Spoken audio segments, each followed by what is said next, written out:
Right, sat next to me right now is one of the most exciting men on the planet, I think it's fair to say. Not only for the accolades that you've achieved in the ring, but outside of the ring as well. Tyson Fury, it's good to have you here, my friend.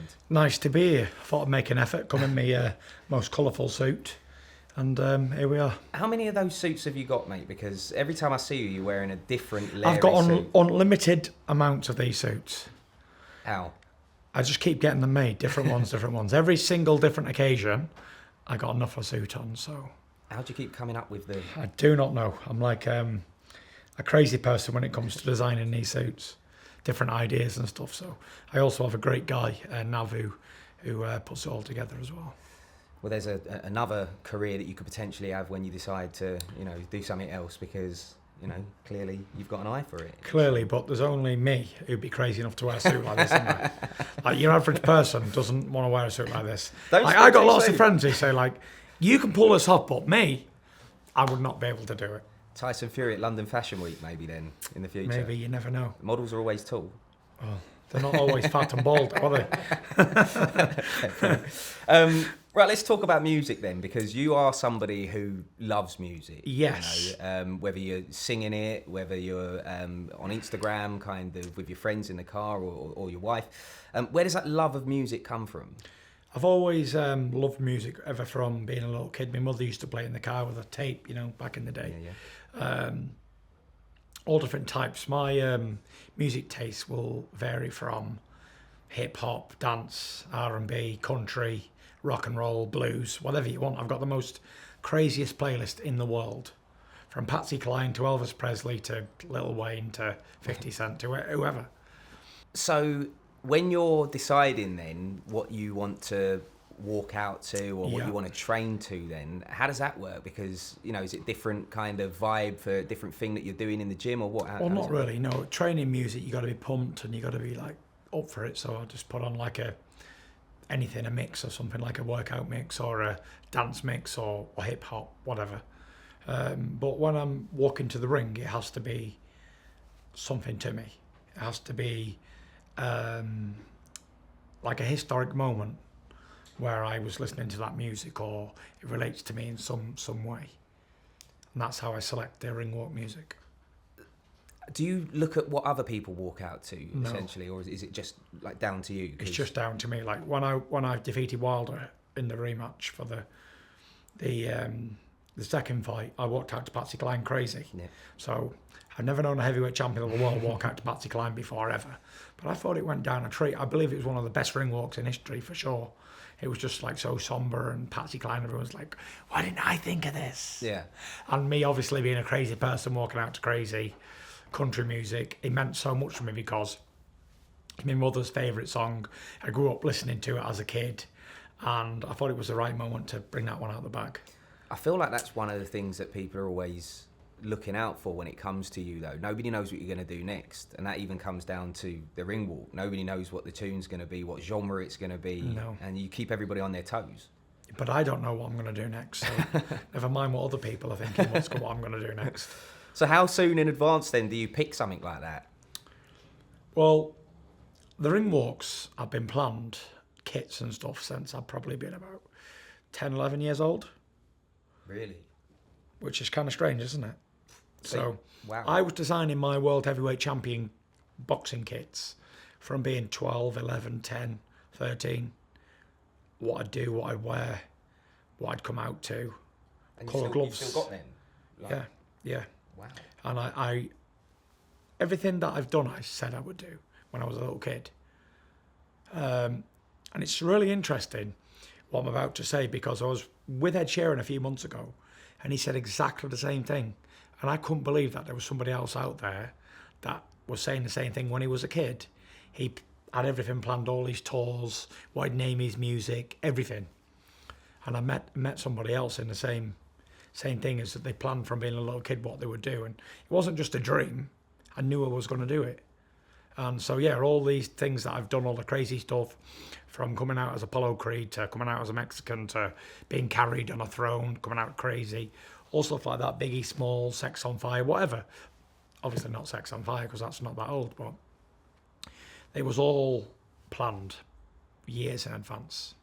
Do you think there's something in that then, in that, like, obviously you're somebody that's gone on to achieve these amazing things, someone like Ed Sheeran is someone that's done that as well. Do you think that, I don't know, super talented people are thinking about those things at that young age? I think that if you know what you want in your life, then it's pretty easy to go out there and set about doing it.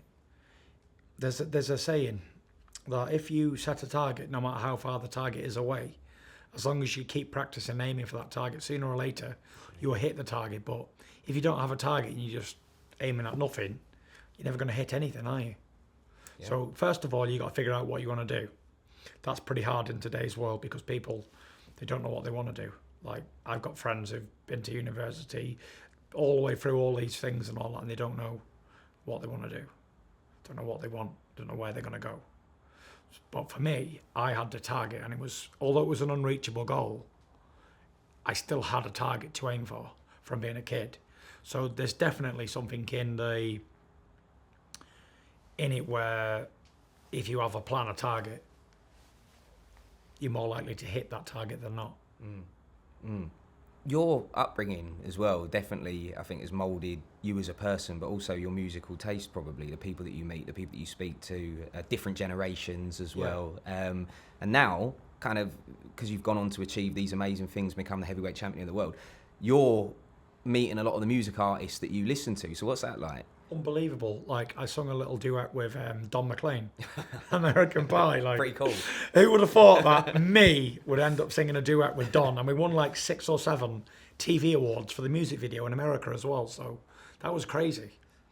Like, to grow up listening to American Pie and then singing it all the time after fights and places wherever I go, people want me to sing American Pie. And then to end up doing a song Don McLean featuring Tyson Fury was pretty cool, to be fair. And to be able to meet these guys, and it's pretty awesome. Well, the young Tyson Fury obviously had the dream of becoming a boxer and all of that, but, you know, did the young Tyson Fury ever think you'd become a music artist? I always wanted to be a singer, even though I'm quite shit at it. But like my wife keeps saying, fake it till you make it. So I'm the next Tom Jones, I believe. Well, you say you're bad at it, but I mean, you're not here recording a song. Well, there's that, but also you're not afraid to do it in front of millions of people. Like, you know, when you win a fight, thing now, isn't it? So you remember that TV show, Can't Cook, Won't Cook? Yeah. That's me. Can't sing, but will sing. But having the confidence is half the battle of anything, I believe, in life. If you can't do something, but you've got the confidence to have a go, then everyone's got to respect that. Where's that confidence come from for you then? Confidence comes from everything that I am. My whole aura is built around confidence. It's definitely not how I look aesthetically. It's definitely not how I'm built or how fast I am or anything like that. It's all about confidence. And I've got unshakable confidence and faith and belief. It's a gift. And it's not something you can adapt to. You can't just fake to have confidence. Like Paris says, I'll fake it till you make it. You can't fake confidence till you make it, because sooner or later you're going to be at a breaking point where you have to believe in yourself 100%. Now, my confidence comes from my faith, and faith comes from God. Because the Bible says if you have faith the size of a mustard seed, you can move mountains. I have faith to know that I'm going to be delivered the victor every single time. That's my faith. And it's unshakable. It can't be denied. And so far, so good. 14 years undefeated professional, won every single belt there is to win. 34 years old, so it's the faith and the confidence run side by side. Without faith, you only have a certain amount of confidence, because you cannot fake it, because sooner or later you can talk your way into anything, but then you've got to back it up. Yeah. So if you've got that confidence and then you can back something up, then you're on to a winner. Yeah, and I guess, you know, as your career's progressed and as time's gone on, that confidence and that belief in yourself has grown. Because at the start, it can be easy for anybody, not just a boxer, it can be easy for you to doubt yourself, you know what I mean? And I'm sure there's been times in your life when you've doubted yourself, but how do you turn that round? So, doubt. The individual can doubt themselves. But I have 2 characters. I have Tyson Fury, which is a flawed character, man, a husband, a father and a son. And I have the Gypsy King, which is unshakable. He's the undefeated knockout artist. He's the undefeated heavyweight champion of the world. He never has any problems, doesn't suffer mental health, nothing. And that character is unshakable. But the person, the Tyson Fury as a man, he has very lot of flaws. Right. He has everything. Anything that can go wrong with a human, then Tyson Fury, the man, has them problems. However, the Gypsy King is someone totally different. So it's all almost like two characters in one person. And I've managed to find the separation between them both with experience now, because before I got lost in, you could say lost in translation. I didn't know what was real and what wasn't. I didn't know what was the Gypsy King and what was me. And I got confused. But now I see clearly that I can separate these two things. A bit like Beyonce and Sasha Fierce. Yeah. A little bit like that. Bit, with maybe. less hair, maybe. Yeah, a lot less. Let's talk. You've mentioned it already. The charity single. Like, tell me about that, Sweet Caroline. You know, what does that song mean to you as a man, as a boxer, and you know, you covering it? Yeah, we always, every major sporting event this country ever puts on, Sweet Caroline comes on and it gets the crowd going, no matter what sport it is. We all love it. As British sports fans, we love Sweet Caroline, especially before a major event. So I'll be out in Vegas, and when you hear Sweet Caroline, you know it's time to rock and roll, because you're walking out after that. It's going to be your time. The crowd's getting ready. Can you hear that when you're? Yeah, I'm in the back behind the curtain, ready to start my ring walk, and then I know that after Sweet Caroline gets played, then it's going to be my music or the opponent. So then we walk to the ring. So when I got the opportunity to come and sing Sweet Caroline for a great cause, for charity on Mental Health Awareness Month, it's an awesome experience. It was one that I wanted to do. I've had that much of a busy schedule lately, but this was one of the musts that I came down here to do.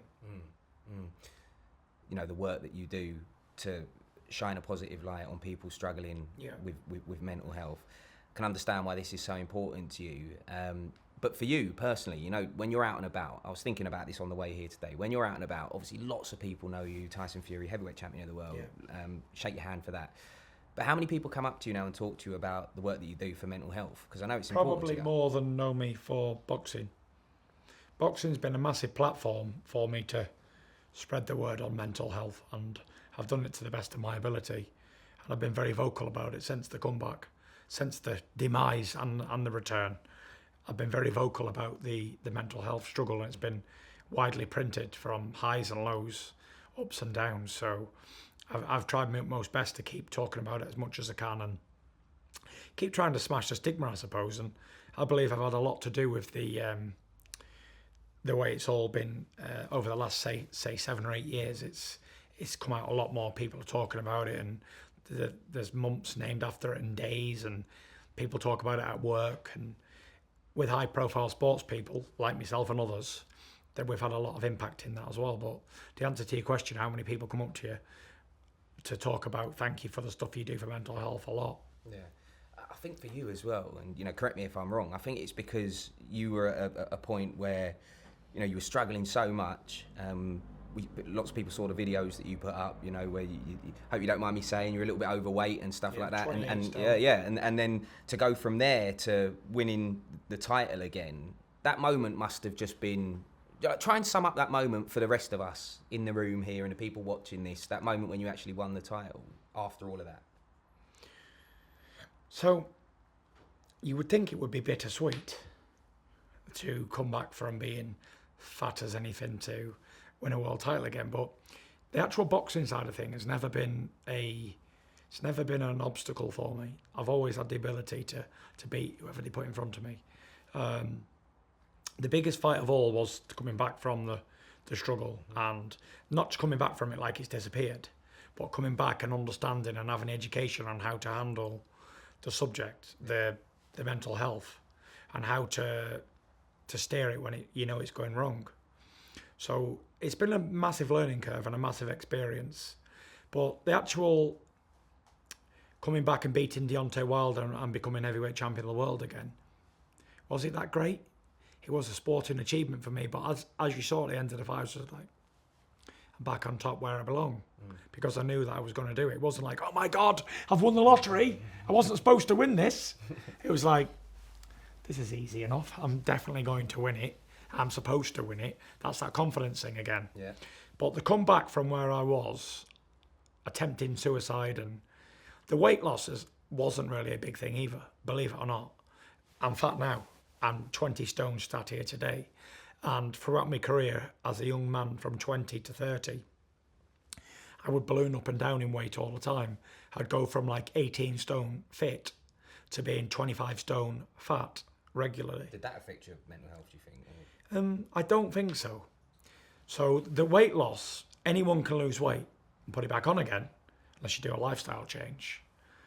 So the weight loss wasn't really the biggest obstacle, although people might say lose 10 stone is a big thing. Although it is a big thing and it is an achievement. I've always lost weight, put it on, lost it, put it on, lost it. It's what I do. I'm someone who eats a lot and got a shitty metabolism, so I put weight on quickly. However, I have to train it off and get back to where I want to be. But that wasn't the real problem. The problem was where I was mentally.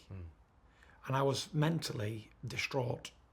I had a mental breakdown, for sure, and I didn't see a return point. The only place I ever thought I'd end up is in a padded room somewhere. And that's pretty much where I 100% thought I was going. It doesn't get really much worse than where I was in my life at that moment. Nothing mattered anymore. Boxing, families. When you lose the passion to want, and I mean want to live, want to breathe, want to eat, then you're in a pretty dark place.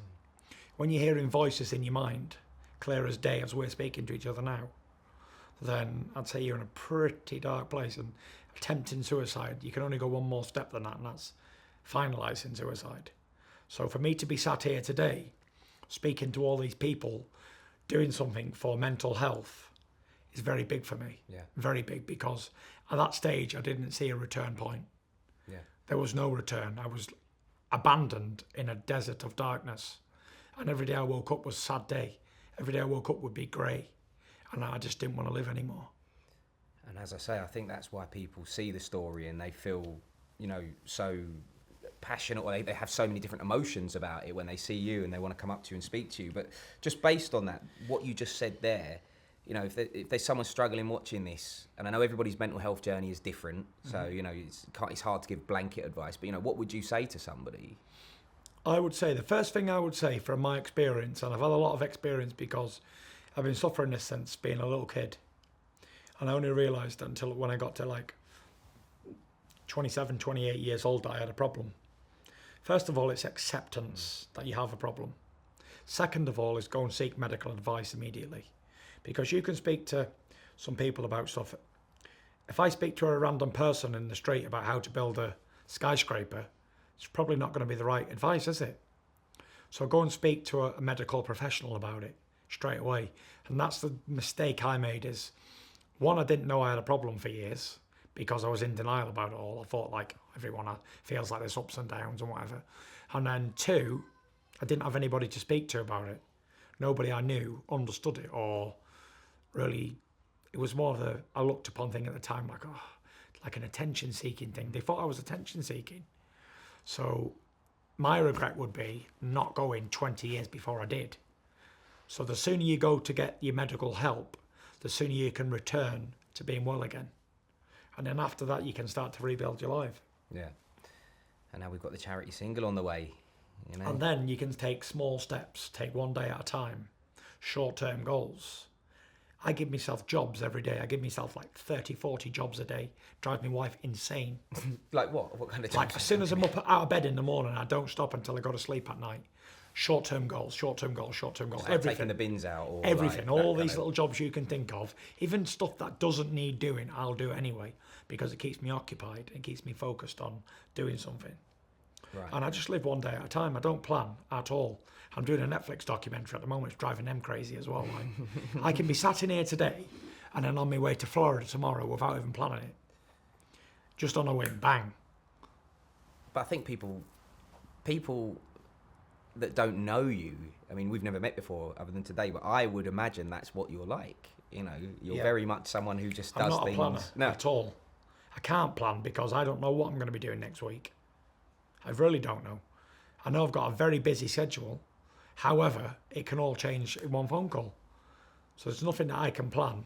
Every time I plan for a holiday or a breakaway or something turns up and then I can't do it. So it's pointless planning. So just try and get it in whenever I can, really. Yeah, I was just looking over at Paris to see if she was nodding at that. But She's nodding, all right. She knows where I'm coming from. She's agreeing with you or not. You mentioned Sweet Caroline, right? Yeah. It's one of those songs that, your words, you said it can get people going at whatever sporting event. Yes.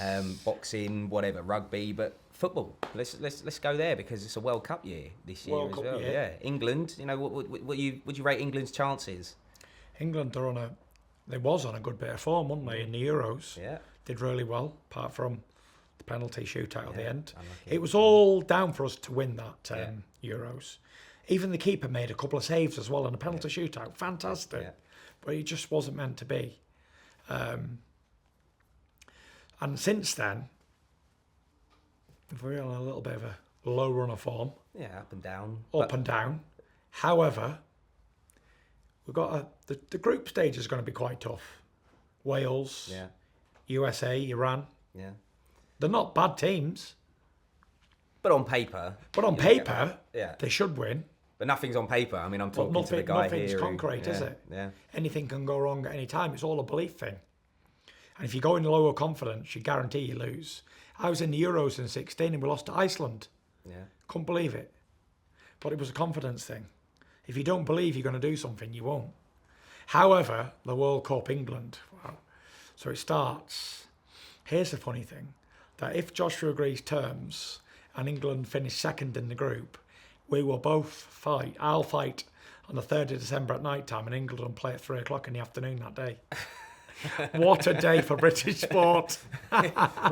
What would your plans be around that?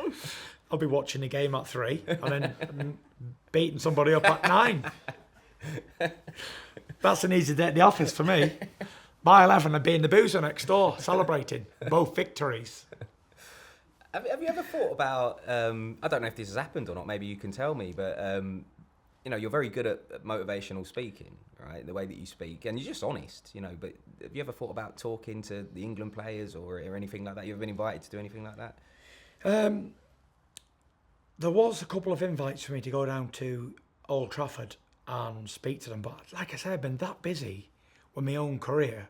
I'm at the pinnacle of my own career at the moment. I'm towards the end of it, but there's still a lot of massive fights that I have to do and complete. So I've really been busy for the last however many years since the comeback 2018. It's been like an Indian summer that just won't end. I've been in America, I've been all over the world non-stop, and then in between I've been doing tours all over. So I just don't have any time. Someone asked me if they're like friends or can you come to a birthday? I said, I really don't have 5 minutes for myself. Like every day is taken. Whether I'm filming for something or doing something or whatever it is, and fitting in training twice a day as well. And all the numerous different jobs that you're doing at home just to keep yourself busy, as you said earlier. Let's just bring it back to the World Cup just for a sec, because I want to know what your earliest kind of England football memory was. If you can remember off the top of your head, were you watching with your family? Where were you watching? What tournament was it? Yeah, I can sort of remember. No, well, I can't sort of remember. I do remember France 98. Yeah. How long ago was that? Yeah, it was a while back. 98. Yeah, well, how old would I have been in 98 from 34 now? 25. Oh, I would definitely not have been 25 now. France 98. 10. I'd have been 10. There you go. So, yeah, I remember that quite vividly. France won it, didn't they? They did, yeah. France won it. Yeah, Brazil in the final. So the first one I remember as well. Yeah. And a lot's changed since then. That's fair. I wanted to ask you if you supported a football team, because I know you've got a partnership now with Morecambe. That's your local team. Yeah. You grew up. Is that your team? Manchester United is my Premier League team. Right. So you're a United fan, but I support Morecambe. Yeah. Yeah. So talk to me about Morecambe then, just because I love it when I see people that have done well supporting their local football team. Because let's be honest, your Premier League team doesn't need, financial support or whatever. Yeah. But lower league teams do. Yeah. So is that why you decided to team up with Morecambe? Yeah, I've been living in Morecambe for 14 years. I'm not from there. I came there when I was 20, and obviously I'm still there now. And I have a gym on there, training and where the stadium is.